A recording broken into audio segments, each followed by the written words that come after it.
দেখো 10টা বাজতে 10 মিনিট বাকি। গুড মর্নিং ফ্রেন্ডস, আমি মমিতা, আমার চ্যানেল আর ক্রিস্টালে তোমাদের অনেক অনেক ওয়েলকাম, ভালোবাসি দিয়ে একটা নতুন ব্লগ শুরু করলাম।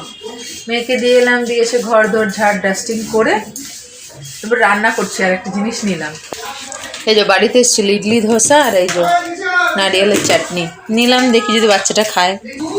এদিকে রান্না করছি, মশলা করছি, পুঁই শাক বানাবো। এই যে চিংড়ি আর ওই যে পুঁই শাক হতে এটা করবো, কুমড়ো আলু দিয়ে রান্নাটা সেরে তারপরে যাবো আলু। এখন রান্নাটা করে নিই। দেখো 1:25 আজকে হয়েছে।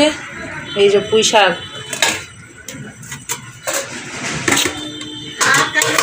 আর এই যে কি এটা মাছের ঝাল, আলু দিয়ে আর মটরশুঁটি। এই যে দুষ্টু, স্কুলে গেছিলি? এই জামাটাও দাদু বানিয়ে দিয়েছিল। এই স্নান করে এলাম, এবার বসি ওটাকে নিয়ে। দেখো 8টা বাজতে 10 মিনিট বাকি। দুষ্টুটা উঠলো, ফ্রেশ করিয়ে দিলাম, একটা বাউলি খেলো, খেতে চাইছিল না। এটা ওর দাদু বানিয়ে দিয়েছিল, সব গেল বছরে। এখন এই যে পড়াও করছে, আবার আজকেও পড়া করতে করতে পটি করছে। কর, দুটো একসাথে হয়ে যায়, নাহলে সময় নষ্ট। এই যে করে তবে ব্যাগ ফ্যাগ গুছাবো। সেদিনকার হোমওয়ার্ক দিয়েছিল, ওটা কালকেই হয়ে গেছিলো, কালকেই দিয়েছিল। ওটাকে দিয়ে দিতে হবে, ফ্রাইডে চেয়েছে, তো পড়িয়ে নি বাচ্চাটাকে। পড়া হয়ে গেছে, এখন ঘর ঝাড় দেবে, তাই যে উপরে তুললাম। আর আমাকে বলেছিল কালকে আরেক ব্যাগ খেলনা বার করতে, তো ঘর ঝাড় দেওয়ার সময় বার করে রেখেছিলাম, পরিষ্কার করে রেখেছিলাম, সেগুলো নিয়ে খেলা করছে। দেখো 10:30।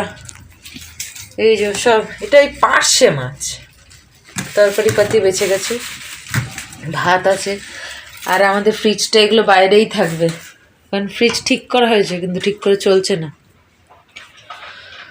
আরে এই দেখো বিছানার অবস্থা কি করেছে, উফ, গুছাতে হবে এখন, এটা তারপর ঝাড়তে হবে। এই খেয়ে উঠলো, থালা ধুয়ে এলাম। এখন এই যে এগুলো গুছাবো, কাপড় চোপড় তুলবো, ওষুধ খাওয়াবো, এডিট করবো। এই আজকে ব্লগটা শেষ করি, আগামীকাল আসছি আবার একটা নতুন ব্লগ নিয়ে। তোমরা ভালো থেকো, সুস্থ থেকো, নিজেদের খেয়াল রেখো। Good night.